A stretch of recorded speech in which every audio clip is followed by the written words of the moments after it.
morning students. Now next we start group 18 elements. Group 18 element includes helium, neon, argon, krypton, xenon, radon. Radon is a radioactive element. All these group 18 elements are gases. They are known as inert gases because they do not have any chemical reactivity at ordinary temperature. They are also known as noble gases because nowadays they are not completely inert. They have some reactivity similar to noble metals, gold, platinum. That's why they are known as noble gases. They are also known as rare gases because they are found in atmosphere rarely.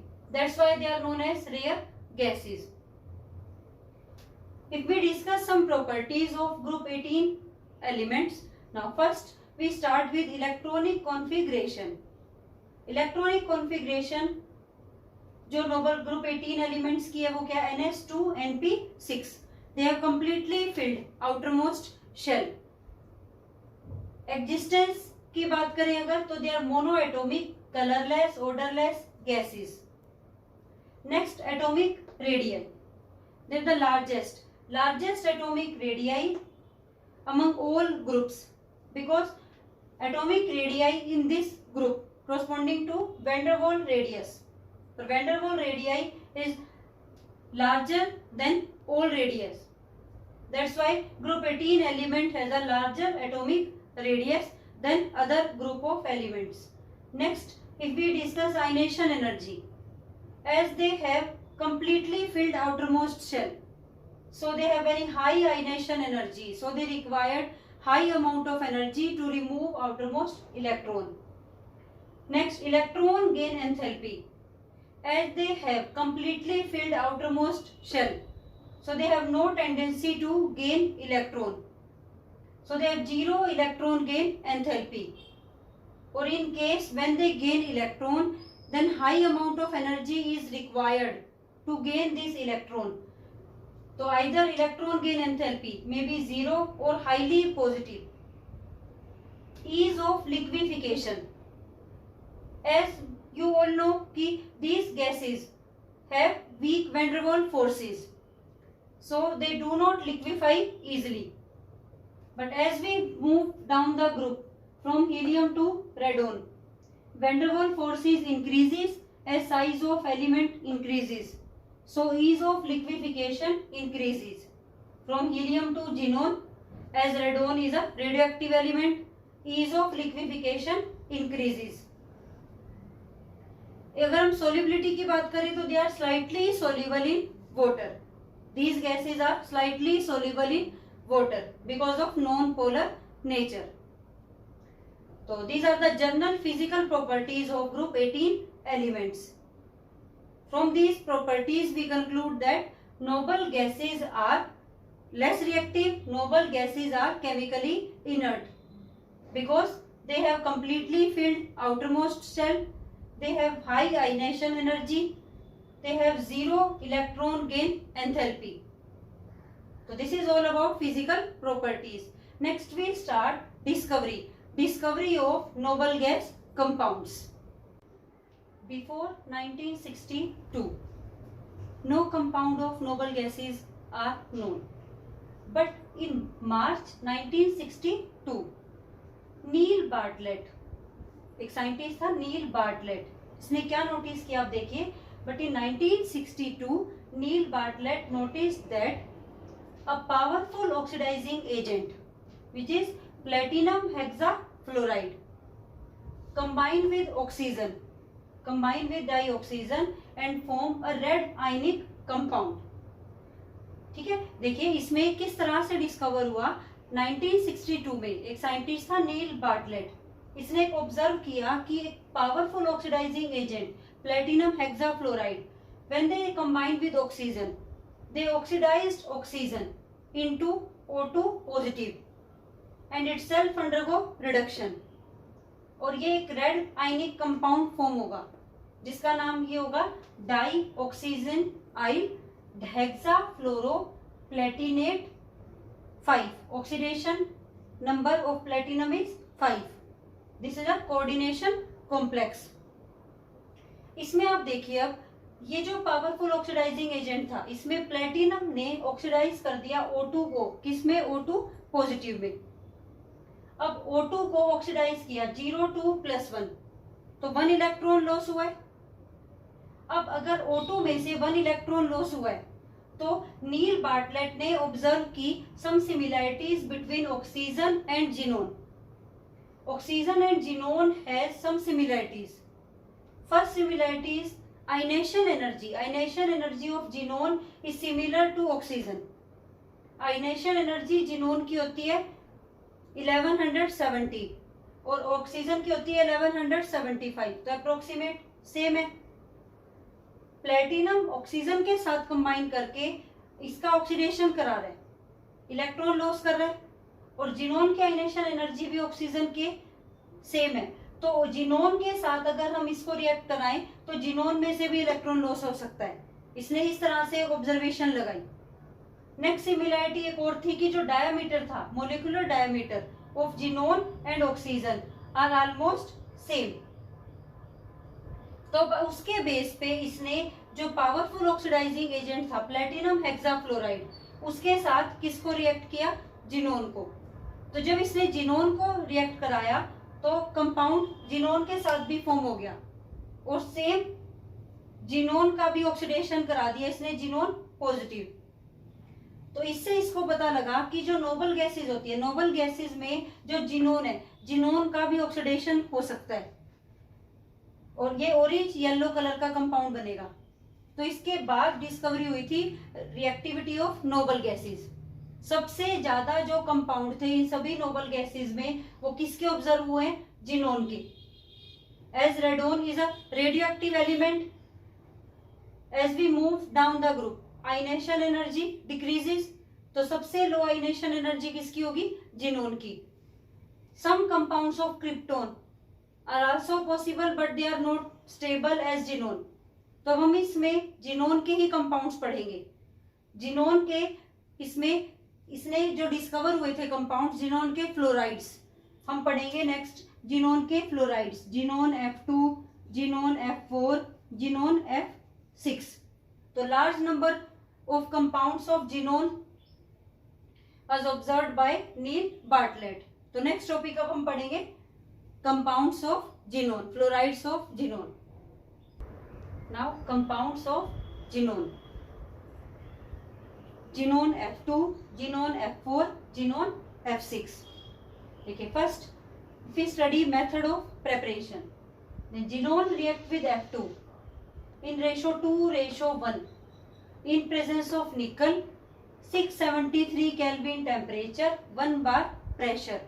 Then xenon difluoride is formed. When xenon react with fluorine in ratio 1:5 in presence of nickel as a catalyst, 873 Kelvin temperature, 6 to 7 bar pressure, then xenon tetrafluoride is formed. When xenon react with fluorine in ratio 1:20 in presence of nickel as a catalyst with this temperature, then xenon hexafluoride is formed. Now next, its structure, very very important. Group 18 में जितने भी मैं compounds आपको बताऊंगी xenon के, उन सब की शेप, हाइब्रिडाइजेशन और जो शेप में प्रेजेंस ऑफ लोन पेयर और बॉन्ड पेयर आपको बहुत अच्छे से करना है। यहाँ से आपका 1 मार्क्स का क्वेश्चन एक जरूर आता है, draw the shape of xenon difluoride या जिनोन टेट्राफ्लोराइड।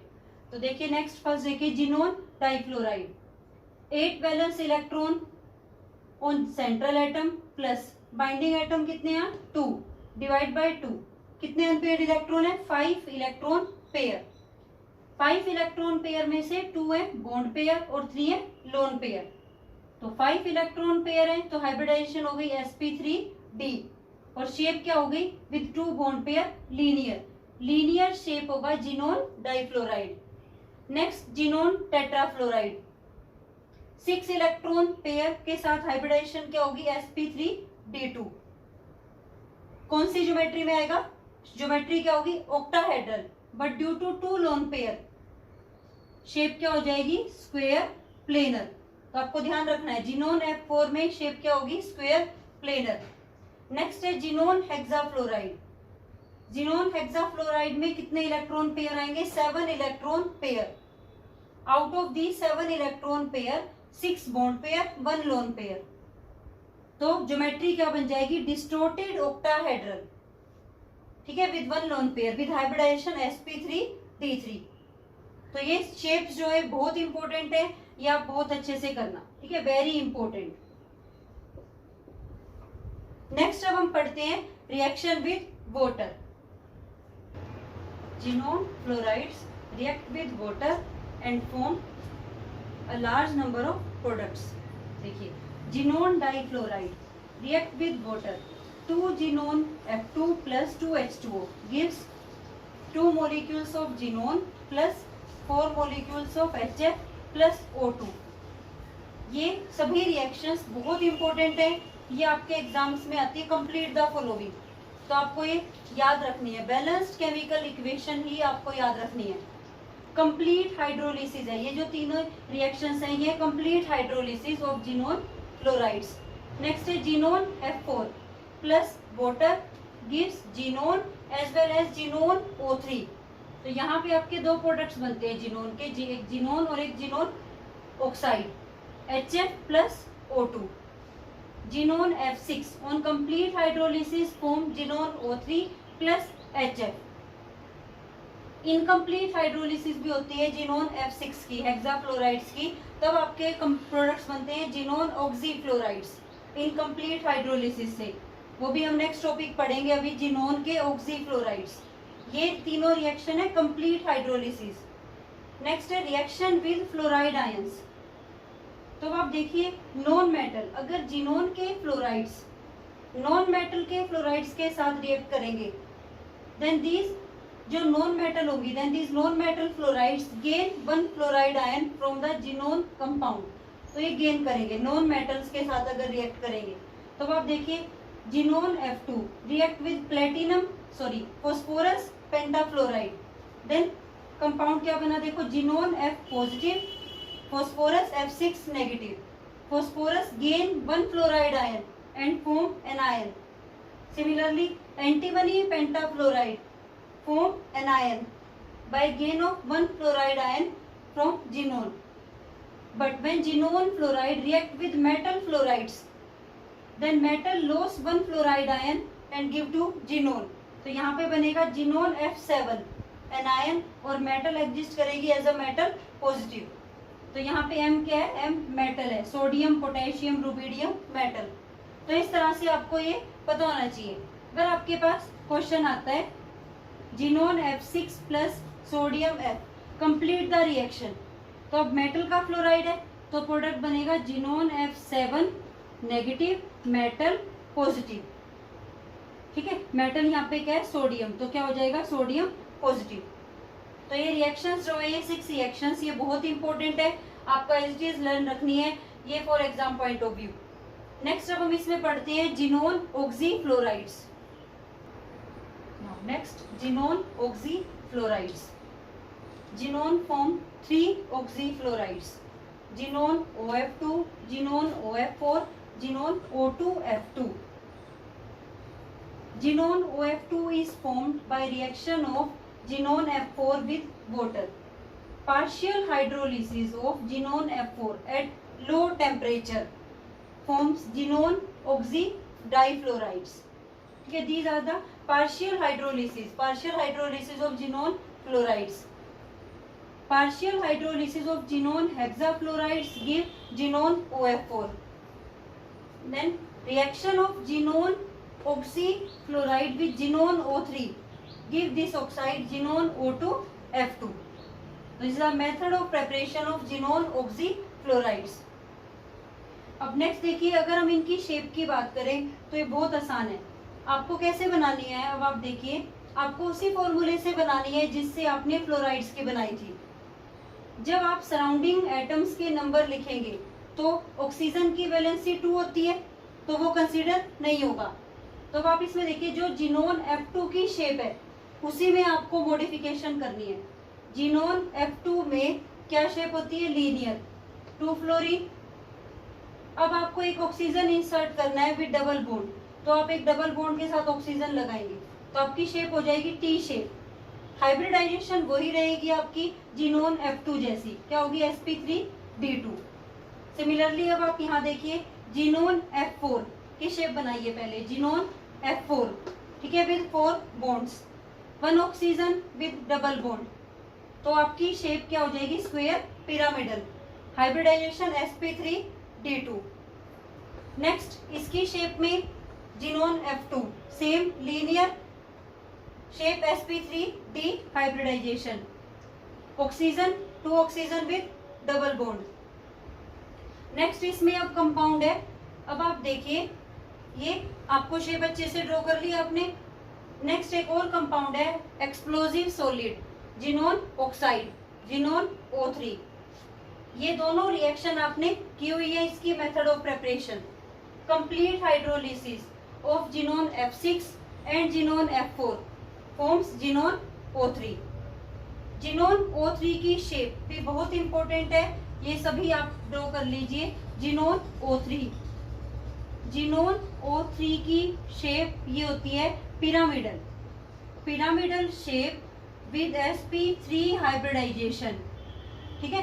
देखो xenon O3 8 valence electron on central atom plus binding atom 0 count होंगे क्योंकि इसमें मोनोवेलेंट एटम ही कंसिडर होते हैं, और डिवाइड बाय 2 तो 4 इलेक्ट्रॉन पेयर, तो हाइब्रिडाइजेशन क्या होगी, sp3। शेप क्या होगी, pyramidal, very very important. Xenon O3 explosive solid, explosive solid. तो this is all about the compounds of xenon. तो नेक्स्ट अगर हम बात करें यूजेस की, यूजेस ऑफ नोबल गैसेस, तो इसमें देखिए now important uses of group 18 elements. देखिए helium, helium non inflammable light gas होती है, यूज्ड होती है for filling balloons used in meteorological observation. Helium and O2 mixture used by deep sea divers, ये भी आपको पता है। And it also helps to create inert atmosphere during welding of magnesium and aluminium. Neon used in discharge tube, fluorescent bulbs, and also neon bulbs used in botanical gardens, greenhouses, etc. Argon also help to create inert atmosphere and also protect metal surface from oxidation. Krypton and xenon used in research laboratory, used for making filaments of bulb, and radon large importance in radioactive research. So these are the main uses of group 18 gases. तो यहाँ पर आपका ये जो unit है unit 7 P block elements, ये complete हो गया, ठीक है स्टूडेंट्स। तो जितने भी क्वेश्चंस है इसके NCERT टेक्स्ट बुक में वो आपको बहुत अच्छे से करने हैं। इस चैप्टर में आपको ज्यादा से ज्यादा बेटा क्वेश्चंस की प्रैक्टिस करनी है कि किस टाइप से रिएक्शन बैलेंस्ड होगी और आपको क्वेश्चंस कैसे करने हैं on the basis of reactivity. जैसे हमने हाइड्राइड्स पढ़े हैं डिफरेंट, और जो मैन्युफैक्चरिंग प्रोसेस है सबकी, और शेप आपको जिन भी कंपाउंड्स की इस चैप्टर में आई है वो बहुत अच्छे से ड्रॉ करनी है। तो आप सभी इस चैप्टर में ग्रुप वाइज क्वेश्चंस करेंगे, ग्रुप वाइज आप कीजिए क्वेश्चंस और आप उन्हें सॉल्व कीजिए, और नोट्स के साथ जो आपको नोट्स आपने नोटबुक में बनाए हैं उनके साथ आप इसको अच्छे से लर्न कीजिए इस चैप्टर को। नेक्स्ट यूनिट अब हम स्टार्ट करेंगे फिर नेक्स्ट क्लास में D block elements. Thank you.